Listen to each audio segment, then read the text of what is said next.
Hello friends, welcome back to my channel. કેમ છો બધા? ગુડ મોર્નિંગ, જય શ્રી કૃષ્ણ. તો સવારના વાગી ગયા છે જો 6:45 અને તીર્થા બ્રશ કરે છે. તો તીર્થા બ્રશ કરે છે ને ત્યાં સુધી આપણે તીર્થા લંચ બોક્સ પેક કરી લઈએ અને પછી તીર્થા આવે એટલે તીર્થાને રેડી કરીએ. ચાલો, જેવું સવારમાં 6:45 થયા છે તો પણ કેટલું અંધારું છે. લે, આ તો અહીંયા છે ભૂત. જા ભૂત, જા જા જા, બ્રશ कर ले जल्दी. कब तो नींदर આવે ને કા? જા જલ્દી ફટાફટ બ્રશ कर ले.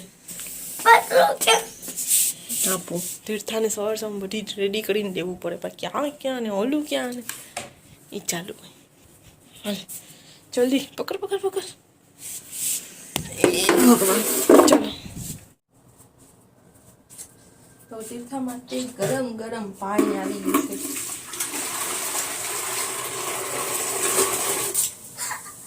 ધોળાઈ ગઈ થોડું. ચાલો, આ તીર્થા માટે ગરમ પાણી છે, જે નાહવા માટે નહીં પણ બ્રશ કરવા માટે. ના નાવાનું ના મને જલ્દી કર. ઠંડી લાગે છે કે જરાય પણ દરવાજો ખોલીને તો રહેવાતું નથી. એમ થાય કે દરવાજો બંધ કરીને જ રાખીએ. તો આ છે તીર્થાનો લંચ બોક્સ. ના હજી કર.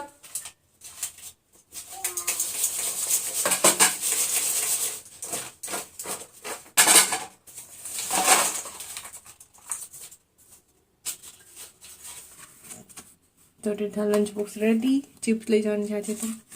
ચિપ્સ અને ન્યૂ લંચ બોક્સ. જ્યાં સુધી બ્રશ ના થઈ જાય ને ત્યાં સુધી કયા કરે. બસ મમ્મા બસ,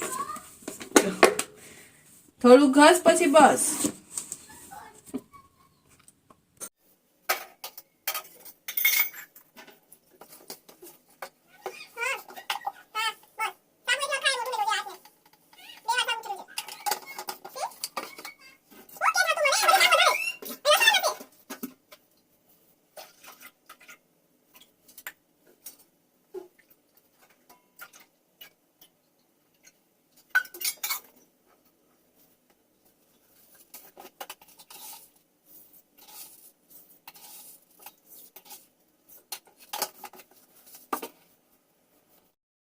તો આપણે છે ને તીર્થાને રેડી કરશું ને ત્યાં સુધીમાં આપણી ચા એ બની જશે. તો ચાને આપણે બનાવવા માટે મૂકી દીધી, રોટાપ કરીને રાખશું અને જ્યાં સુધી રેડી થશે ને તીર્થા ત્યાં સુધીમાં ચા આપણી રેડી થઈ જશે.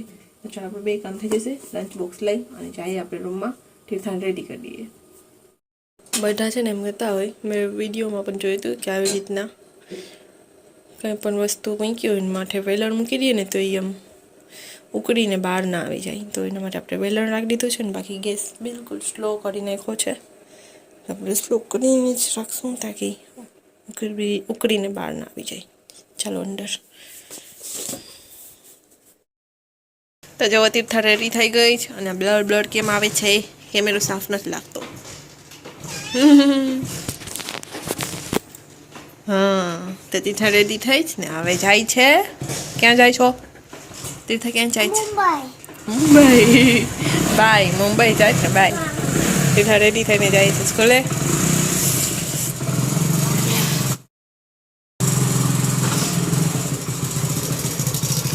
સવારમાં સ્કૂલે જવું એક ટફ ટાસ્ક જેવું છે કેમ કે ઠંડી આટલી બધી છે.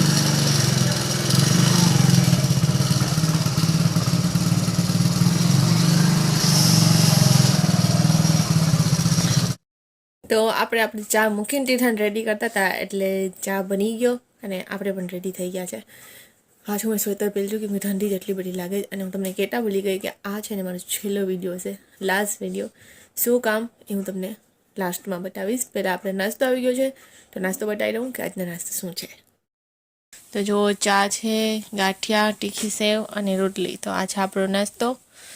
તો ચાલો આપણે નાસ્તો કરી લઈએ. તો જો અત્યારે છે ને સાંજ થઈ ગઈ છે અને હું ને ક્રિશા બંને જાય છે તીર્થાને તેડવા માટે ટ્યુશનમાંથી. હે ક્રિશા, આટલું આવે જ ને તેડવા માટે? હાય. તો હું ને ક્રિશા બે જાય છે તીર્થાને તેડવા માટે. ચાલો તેડીને આવીએ.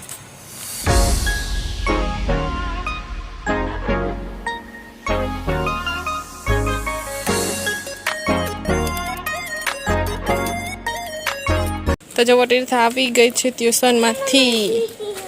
હા એક સ્વીટી કરી રહી છે. એ પણ એ નામ એને રાખ્યું છે. ડોગી કોક બીજાનું છે. નામ તીર્થાએ રાખ્યું છે. આજ ક્રિસા ઘરે આવી હતી ને ક્રિસા કે મારે પણ તીર્થાને તેડવા માટે આવું છું. તો એ પણ આવી ભેગી.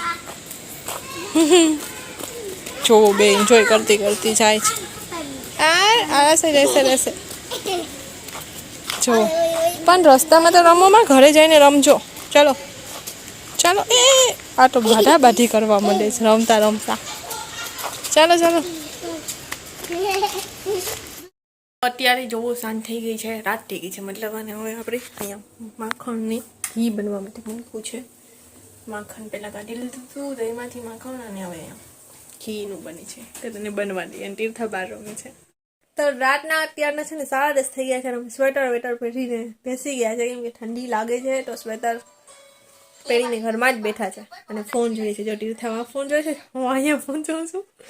તીર્થાને કીધું હાલ થોડી વાર વાતો કરીએ પછી આપણે ફોન થોડીક વાર જોઈએ ને પછી સૂઈ જઈએ.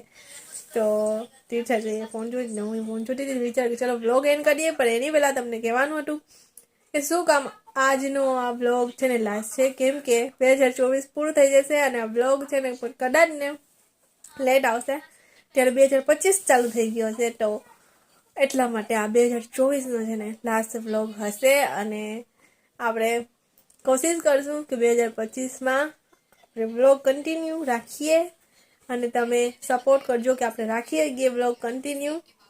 તો વ્યૂઝને આવે, સબસ્ક્રાઈબરને વધે તો મજા આવે બ્લોગ બનાવવાની. બાકી ડિમોટિવેશન આવી જાય. એટલે તમે થોડુંક સપોર્ટ કરજો. નહીં જીતતા શું કહે છે? તો ચાલો આજનો બ્લોગ અહીંયા એન્ડ કરી દઈએ અને કાલે ફરી મળશું એક નવા બ્લોગ સાથે, નવા વર્ષ સાથે. ત્યાં સુધી બાય બાય, ગુડ નાઇટ, જય શ્રી કૃષ્ણ, જય શ્રી રામ, રાધે રાધે. તીર્થા રાધે. તીર્થાને જ્યારે ફોન આવી જાય ને હાથમાં પછી એને કંઈ જ ના દેખાય એટલે એ ફોન જોઈ છે. ફોન જોઈ ને જવાબ નહીં દે. ગમે એટલી વાત ના હાલતી હોય એને કંઈ ફેર ના પડે. બસ ફોનમાં ને લગભગ બધા જ છોકરાઓ એવી રીતના હોય કે જ્યારે ફોન આપી દે ને હાથમાં ને એમાં સ્પેશિયલ જ્યારે શોર્ટ્સ રીલ્સ જોતા હોય ને ત્યારે તો બિલકુલ જવાબ આપે જ નહીં. ફોનમાં જ ઘૂસેલા હોય. કોમેન્ટમાં મને બતાવો કે કોના છોકરાઓ આવી રીતના કરે છે અને કોણ નાના છોકરાઓ આવા કરે છે. જો હજી પણ એની જ વાત થાય તો પણ એનું તો ધ્યાન ફોનમાં જ હોય. હજુ હશે જ. જો એનો મતલબ એ કે સાંભળતા હોય પણ એનું ધ્યાન છે ને ફોનમાં હોય એટલે જવાબ એને આપવો ના હોય. તો ચાલો બાય બાય.